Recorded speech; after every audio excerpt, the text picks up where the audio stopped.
Spend a medical minute with Kaleida Health.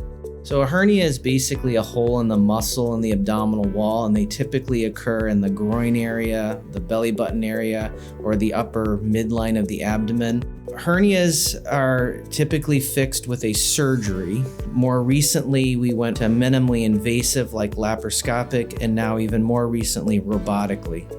I think everybody is aware of the problems with narcotics. One of the things I found when I started doing hernias robotically is that people seem to be describing a lot less discomfort.